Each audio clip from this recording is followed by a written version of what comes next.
ಇದು ಈ ರಾಜ್ಯದ ಮುಖ್ಯಮಂತ್ರಿಗಳು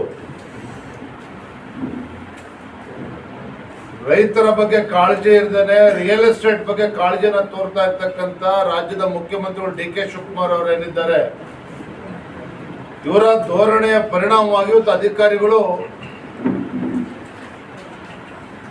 ರೈತರ ಬಿಸಿಯನ್ನ ಎದುರಿಸಬೇಕಾಗಿದೆ, ರೈತರ ಸಿಟ್ಟನ್ನ ಎದುರಿಸಬೇಕಾಗಿದೆ. ರಾಜ್ಯದ ಮುಖ್ಯಮಂತ್ರಿಗಳಿಗೆ ರೈತರ ಹಿತಾಸಕ್ತಿಯನ್ನು ಕಾಪಾಡುವಂತಹ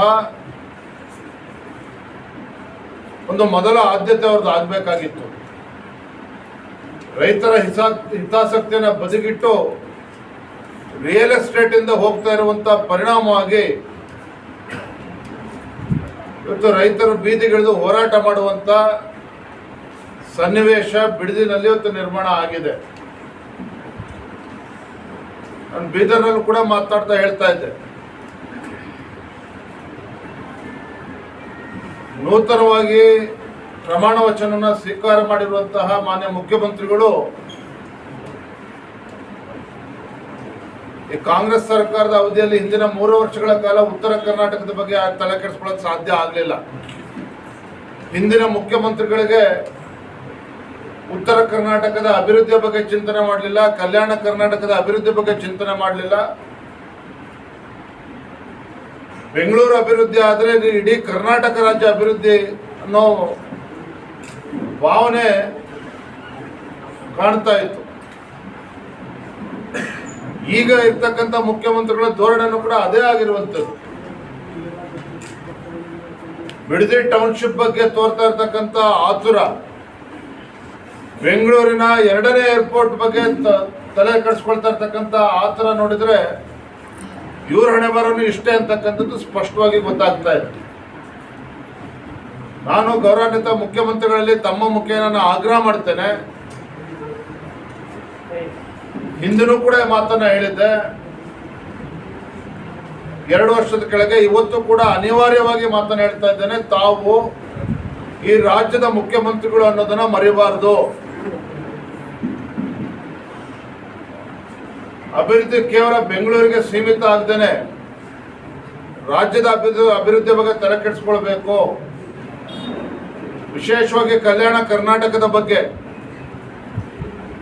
ಇಲ್ಲಿರ್ತಕ್ಕಂಥ ಪರಿಸ್ಥಿತಿಯ ಬಗ್ಗೆ ಪಾಪ ಉಸ್ತುವಾರಿ ಸಚಿವರಿಗಂತೂ ಸಮಯ ಇಲ್ಲ.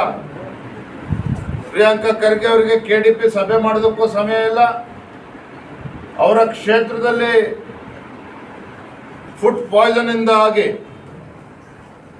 60-70 ವಿದ್ಯಾರ್ಥಿಗಳು ಇವತ್ತು ಆಸ್ಪತ್ರೆ ದಾಖಲಾಗಿ ಮೊರಾರ್ಜಿ ಶಾಲೆನೇ ಇವತ್ತು ತಾತ್ಕಾಲಿಕವಾಗಿ ಬಂದ್ ಮಾಡಿದ್ದಾರೆ. ಪ್ರಿಯಾಂಕಾ ಖರ್ಗೆ ಅವರು ಬ್ಯುಸಿ ಇದ್ದಾರೆ. ರಾಷ್ಟ್ರ ಮಟ್ಟದ ಅಂತಾರಾಷ್ಟ್ರೀಯ ಮಟ್ಟದ ವಿಚಾರಗಳ ಬಗ್ಗೆ ಅವರು ತಲೆ ಕೆಡಿಸ್ಕೊಂಡಿದ್ದಾರೆ. ಅಮೆರಿಕ ಇರಾನ್ ಯುದ್ಧದ ಬಗ್ಗೆ ತಲೆ ಕೆಡಿಸ್ಕೊಂಡಿದ್ದಾರೆ. ಯುಕ್ರೇನ್ ಮತ್ತು ರಷ್ಯಾ ಯುದ್ಧದ ಬಗ್ಗೆ ಅವರು ತಲೆ ಕೆಡಿಸ್ಕೊಂಡಿದ್ದಾರೆ ವಿನಃ ಚಿತ್ತಾಪುರದ ಬಗ್ಗೆ ಆಗಲಿ, ಕಲ್ಯಾಣ ಕರ್ನಾಟಕದ ಬಗ್ಗೆ ಆಗಲಿ, ರಾಜ್ಯದ ಅಭಿವೃದ್ಧಿ ಬಗ್ಗೆ ಆಗಲಿ, ಅವ್ರ ಇಲಾಖೆ ಬಗ್ಗೆ ತಲೆ ಕೆಡಿಸ್ಕೊಳ್ಳೋದಕ್ಕೆ ಅವ್ರಿಗೆ ಪುರ್ಸೊತ್ತಿಲ್ಲ. ಇಂಥ ಸಂದಿಗ್ಧ ಪರಿಸ್ಥಿತಿನಲ್ಲಿ ಒಂದು ಕಡೆ ಉತ್ತರ ಕರ್ನಾಟಕ, ಇಡೀ ರಾಜ್ಯದಲ್ಲಿ ಮುಂಗಾರು ದುರ್ಬಲ ಆಗಿದೆ. ಕಲ್ಯಾಣ ಕರ್ನಾಟಕದಲ್ಲಿ ಸುಮಾರು 30 ಲಕ್ಷ ಹೆಕ್ಟೇರ್ಗೂ ಹೆಚ್ಚು ಪ್ರದೇಶದಲ್ಲಿ ಇನ್ನೂ ಕೂಡ ಬಿತ್ತನೆ ಕಾರ್ಯ ಆಗಿಲ್ಲ. ತೊಗರಿ ಇರ್ಬೋದು, ಉದ್ದು ಇರ್ಬೋದು, ಸೋಯಾಬೀನ್ ಇರ್ಬೋದು, ಸೂರ್ಯಕಾಂತಿ ಇರ್ಬೋದು,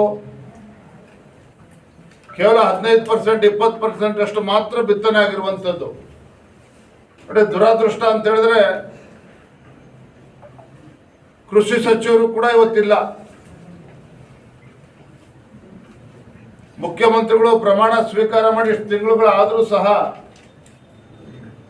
ಇವತ್ತಿಗೂ ಕೂಡ ಫುಲ್ ಫ್ಲೆಡ್ಜ್ ಕ್ಯಾಬಿನೆಟ್ ಎಕ್ಸ್ಪಾನ್ಷನ್ ಕೂಡ ಆಗದೇನೆ, ಕೃಷಿ ಸಚಿವರು ಕೂಡ ಇಲ್ದೇನೆ, ಮೊನ್ನೆ ದಿನ ಬಹಳ ದೊಡ್ಡ ಮನಸ್ಸು ಮಾಡಿ ಮುಖ್ಯಮಂತ್ರಿಗಳು ಬೀದರ್ಗೆ ಬಂದರು. ಬಸವ ಕಲ್ಯಾಣಕ್ಕೆ ಬಂದು ಫೋಟೋ ಸೆಷನ್ ಅನ್ನು ಮುಗಿಸ್ಕೊಂಡು ಗುಲ್ಬರ್ಗಕ್ಕೆ ಬಂದು ಕಾಟಾಚಾರಕ್ಕೆ ಅಧಿಕಾರಿಗಳು ಸಭೆಯನ್ನ ಮಾಡಿ ಬಂದ ಪುಟ ಹೋದ ಪುಟ ಅಂತೇಳಿ ವಾಪಸ್ ವಿಮಾನ ಹತ್ಕೊಂಡು ಬೆಂಗಳೂರು ಹೋಗಿರ್ತಕ್ಕಂಥದ್ದು ಕೂಡ ತಾವು ನೋಡ್ತಾ ಇದ್ದೀರಿ. ಇವ್ರಿಗೆ ಉತ್ತರ ಕರ್ನಾಟಕದ ಬಗ್ಗೆ ಕಾಳಜಿ ಇಲ್ಲ. ಕಾಂಗ್ರೆಸ್ ಸರ್ಕಾರಕ್ಕೆ, ಮುಖ್ಯಮಂತ್ರಿಗಳಿಗಾಗ್ಲಿ ಸಚಿವರಿಗಾಗ್ಲಿ ಉತ್ತರ ಕರ್ನಾಟಕದ ಬಗ್ಗೆ, ಅಭಿವೃದ್ಧಿ ಬಗ್ಗೆನೂ ಕೂಡ ಅವ್ರಿಗೆ ಕಾಳಜಿ ಇಲ್ಲ. ಇಡೀ ಮುಖ್ಯಮಂತ್ರಿಗಳ ಸಚಿವ ಸಂಪುಟ ಎಲ್ಲವನ್ನೂ ಕೂಡ ಮರೆತು, ರಾಜ್ಯದ ಅಭಿವೃದ್ಧಿಯನ್ನು ಕೂಡ ಮರೆತು ಕೇವಲ ರಿಯಲ್ ಎಸ್ಟೇಟ್ಗೆ ಸೀಮಿತ ಆದಂತ ಕಾಣ್ತಾ ಇದೆ. ಮತ್ತೊಂದು ಕಡೆ ಕೇಂದ್ರ ಚುನಾವಣಾ ಆಯೋಗ SIR ಸ್ಪೆಷಲ್ ಇಂಟೆನ್ಸಿವ್ ರಿವಿಷನ್, ಮತದಾರ ಪಟ್ಟಿ ಪರಿಷ್ಕರಣೆ, ಅಕ್ರಮ ಮತದಾರನ ಪತ್ತೆ ಹಚ್ಚಬೇಕು, ಮತದಾರ ಪಟ್ಟಿಯ ಸ್ವಚ್ಛಗೊಳಿಸಬೇಕು ಅನ್ನುವ ಒಂದು ಸದುದ್ದೇಶದಿಂದ SIR ಅನ್ನು ಮಾಡ್ತಾ ಇದ್ರೆ, ಅಧಿಕಾರಿಗಳ ಮೇಲೆ ಒತ್ತಡವನ್ನು ಹೇರಿ ಅಧಿಕಾರಿಗಳ ದುರ್ಬಳಕೆಯನ್ನು ಮಾಡಿಕೊಂಡು ಆ SIR ಪ್ರಕ್ರಿಯೆ ಕೂಡ